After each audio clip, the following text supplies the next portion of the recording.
کیسے ممکن ہے کہ حضور کا مقصد بعثت پایہ تکمیل کو نہ پہنچے اور قیامت آ جائے، دنیا ختم ہو جائے؟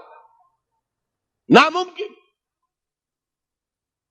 دنیا کے خاتمے سے پہلے وہ وقت آ کر رہے گا جب کل کرۂ ارضی پر اللہ کا دین اسی طرح غالب ہو جائے جیسے کہ محمد عربی صلی اللہ علیہ وسلم کے دست مبارک سے جزیرہ نما عرب میں غالب ہوا۔ اگر نہیں ہوتا تو تکمیل نہیں ہوئی۔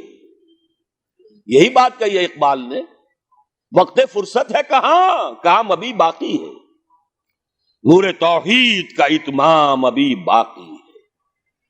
جزیرہ نما عرب تو جگمگا اٹھا نور توحید سے، جیسا کہ بعد میں عرض کروں گا۔ پھر اصحاب ثلاثہ، خلفائے ثلاثہ کے عہد خلافت میں کہاں سے کہاں کا علاقہ جو ہے وہ منور ہو گیا، بقعہ نور بن گیا توحید سے۔ لیکن پوری دنیا تو نہیں ہوئی نا، ابھی تو چین بھی تھا، ہندوستان بھی تھا، ابھی تو پورا یورپ بھی تھا، پورا افریقہ بھی تھا، سوائے شمالی افریقہ کے اور کہاں دین پہنچا تھا؟ جب تک کہ کل روئے ارضی پر اللہ کا دین غالب نہیں ہوتا، حضور کا مقصد بعثت نامکمل ہے، وقت فرصت ہے کہاں، کام ابھی باقی ہے، نور توحید کا اتمام ابھی باقی۔ البتہ اتمام کے دو مفہوم سمجھ لیجئے، ایک ہے کسی شے کا کسی ایک بلندی تک پہنچ جانا، ایک ہے کتنی اس کی وسعت کتنی ہے۔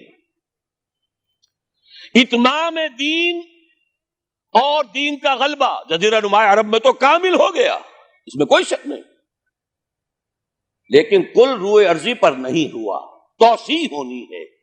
ایک اعتبار سے اتمام ہو گیا، ایک اعتبار سے دین غالب ہو گیا، لیکن یہ کہ در حقیقت چونکہ بعثت محمدی صلی اللہ علیہ وسلم تمام عالم انسانیت کے لیے ہے، اس لیے جب تک پورے عالم انسانی پر اللہ کا دین غالب نہ ہو، حلوظ مقصد بعثت محمدی شرمندہ تکمیل ہے۔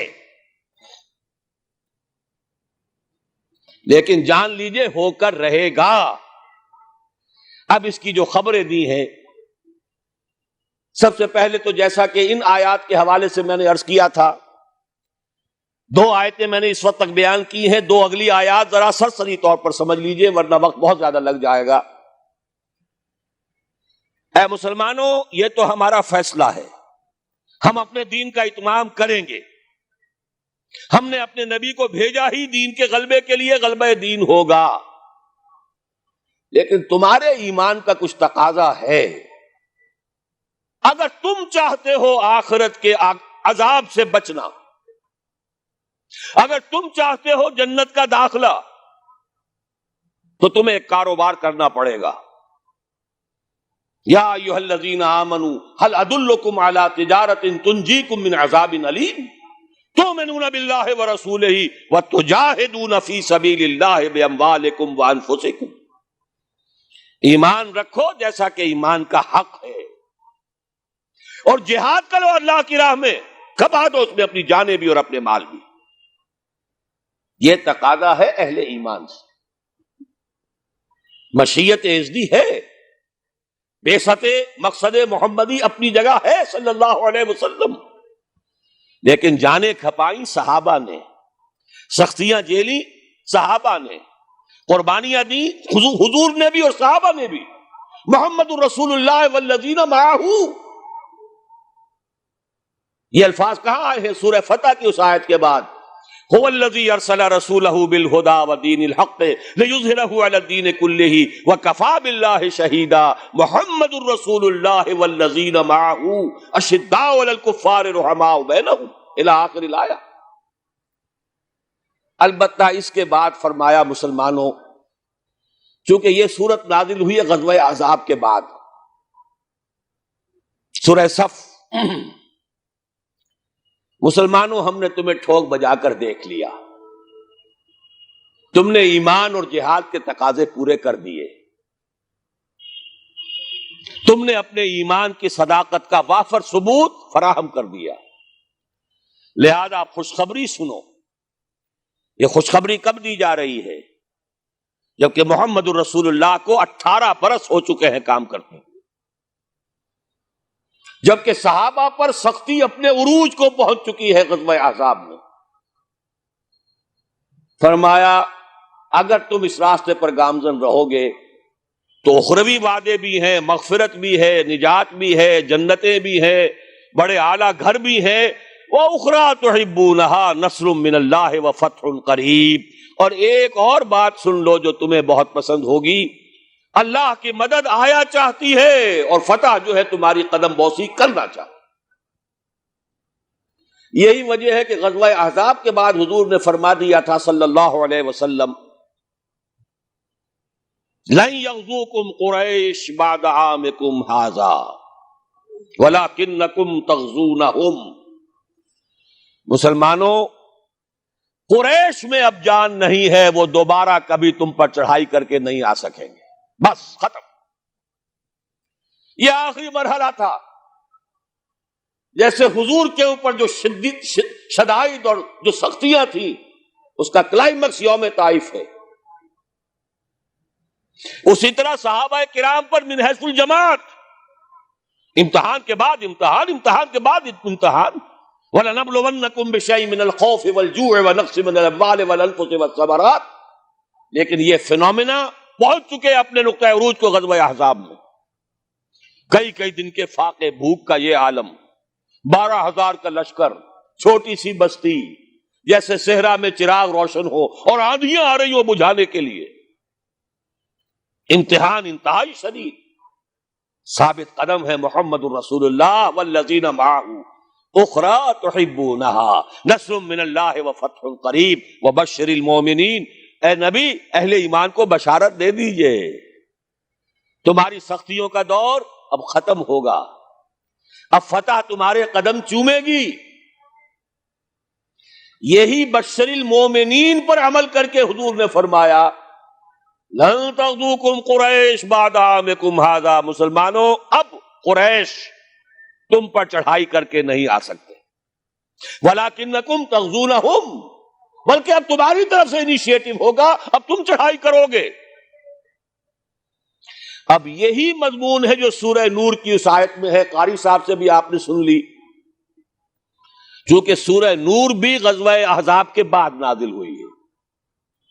سن 5 ہجری میں غزوہ احزاب، سن 5 ہجری میں سورہ احزاب کا نزول، سن 5 کے آخر میں یا 6 کے شروع میں سورہ نور کی کا نزول ہے۔ وعد اللہ الذین آمنوا منکم وعملوا الصالحات، یہ وہی جو ایک آیت چھوٹی آئی ہے سورہ صف میں، اسی کی وضاحت ہے۔ وَأُخْرَىٰ تُحِبُّونَهَا نَصْرٌ مِّنَ اللَّهِ وَفَتْحٌ قَرِیب، اسی کی وضاحت ہو رہی ہے۔ ایک بات کو 3 اسلوبوں میں بیان کیا جا رہا ہے، دل جوئی کے لیے، تشفی کے لیے، اطمینان دلانے کے لیے۔ وعد اللہ الذین آمنوا منکم وعملوا الصالحات، اللہ کا وعدہ ہے پختہ مسلمانوں تم میں سے جنہوں نے ایمان اور عمل صالح کا حق ادا کر دیا۔ اور یہیں سے یہ بات سمجھ لیجئے کہ عمل صالح کا سب سے بڑا اطلاق جہاد فی سبیل اللہ پر ہے، نوافل پر نہیں ہے۔ سورہ صف میں کیا فرمایا؟ اگر چاہتے ہو جہنم سے چھٹکارا تؤمنون باللہ ورسولہ وتجاہدون فی سبیل اللہ باموالکم وانفسکم، اسی کی وضاحت کر رہی ہے یہ آیت نمبر 55 سورہ نور کی۔ وعد اللہ الذین آمنوا منکم وعملوا الصالحات، تو عمل صالح سے مراد کیا ہے؟ تقابل کیجئے، القرآن یفسر بعضہ بعضا، مراد ہے جہاد فی سبیل اللہ۔ اے مسلمانوں تم نے ایمان اور جہاد کا جو حق ادا کر دیا، اب 3 وعدے ہیں ہمارے، لَيَسْتَخْلِفَنَّهُمْ فِي الْأَرْضِ كَمَا اسْتَخْلَفَ الَّذِينَ مِنْ قَبْلِهِمْ، لازماً انہیں خلافت عطا کریں گے زمین میں جیسے کہ ان سے پہلوں کو خلافت عطا کی تھی۔ یا داؤد انا جعلناک خلیفۃ فی الارض، کبھی اگر داؤد اور سلیمان کی حکومتیں ہو سکتی تھی تو محمد الرسول اللہ کی امت کی حکومت کیوں نہیں ہو سکتی؟ لَيَسْتَخْلِفَنَّهُمْ فِي الْأَرْضِ كَمَا اسْتَخْلَفَ الَّذِينَ مِنْ قَبْلِهِمْ وَلَيُمَكِّنَنَّ لَهُمْ دِينَهُمُ الَّذِي ارْتَضَىٰ لَهُمْ، اور جو دین کے اللہ نے تمہارے لیے پسند کر لیا ہے اب اس کو تمکن عطا کرے گا، غلبہ عطا کرے گا۔ یہ دین غالب رہنے کے لیے آیا ہے، مغلوب رہنے کے لیے نہیں۔ الحق یعلو ولا یعلی علیہ، حق کو حق پہنچتا ہے کہ سربلند ہو، نہ یہ کہ پامال کر دیا جائے۔ تیسرا وعدہ وَلَيُبَدِّلَنَّهُم مِّن بَعْدِ خَوْفِهِمْ أَمْنًا، اب تک تو تم پر خوف کی کیفیت طاری تھی، پھر نہ قریش چڑھ کے آ جائیں، غطفان نہ آ جائیں۔ حدیثوں میں سیرت میں آپ نے پڑھا ہوگا، رات رات بھر پہرے رہتے تھے، ذرا شور ہوتا تھا منافقین جو ہے لے اٹھتے تھے، پھر حملہ ہو رہا ہے بھائی، پھر حملہ ہو رہا ہے، ہر وقت ایک خوف کی کیفیت۔ لیکن اے مسلمانوں، اب وہ خوف کی حالت بدل جائے، تمہیں امن حاصل ہو جائے گا۔ چیزیں تین بیان کی، ایک ہی ہے۔ جب تمہیں حکومت مل جائے گی، تمہارا دین خود بخود غالب ہو گیا، یا جب اللہ کا دین غالب ہوگا حکومت خود بخود تمہارے ہاتھ میں ہوگی، اور پھر اب ڈر کس کا؟ اب چین ہوگا، سکون ہوگا، اطمینان ہوگا، امن ہوگا۔ یعبدوننی، اور پھر وہ میری بندگی کریں گے جیسے کہ بندگی کا حق ہے۔ ایک ہے انفرادی بندگی، ایک ہے اجتماعی بندگی۔ اجتماعی بندگی جب تک نہیں ہے، انفرادی بندگی عبادت ناقص ہے۔ نماز میں ہم نے کہہ دیا ایاک نعبد و ایاک نستعین، باہر جا کر کسی اور کے قانون کی پیروی کر رہے ہیں۔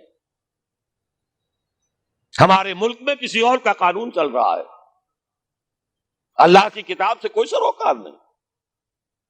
سارا معاشی نظام یا نقد کے سود پر یا زمین کے سود پر، بغاوت ہی بغاوت، ظاہر الفساد فی البر والبحر۔ ہاں، مسجدوں میں نمازیں پڑھ لو، رمضان میں روزے رکھ لو، انفرادی عبادت تو تمہاری ہو رہی ہے، اجتماعی طور پر تو تم اللہ کے باغی ہو، اللہ کے خلاف تمہارا اعلان جنگ ہے۔ اگر سودی معاملے سے باز نہیں آتے، فاذنوا بحرب من اللہ ورسولہ، باز نہیں آتے تو اللہ اور اس کے رسول کی طرف سے الٹیمیٹم ہے تمہارے خلاف۔ جب تک دین غالب نہ ہو، عبادت ناقص ہے۔ بڑا پیارا شعر ہے، کس کا ہے مجھے نہیں معلوم، باطل کے اقتدار میں تقویٰ کی آرزو، بڑے بڑے متقی سب زندہ دار، وہ جو اقبال نے کہلوایا ہے ابلیس کی زبان سے، خال خال اس قوم میں اب تک نظر آتے ہیں، وہ کرتے ہیں اشک سحر گاہی سے جو ظالم وضو۔ ایسے لوگ موجود، لیکن پوری قوم اللہ کے خلاف جنگ کر رہی ہے، پوری قوم بغاوت پر ہے، مملکت اور اس کا قانون بغاوت پر مبنی ہے، اللہ کے خلاف۔ جب تک کہ پورا دین قائم نہ ہو، عبادت ناقص ہے۔ یعبدوننی، جب ایسا ہو جائے گا تب میری عبادت کا حق پورا ہوگا۔ لا یشرکون بی شیئا، اور اس وقت پھر وہ میرے ساتھ کسی کو شریک نہیں ٹھہرائیں گے۔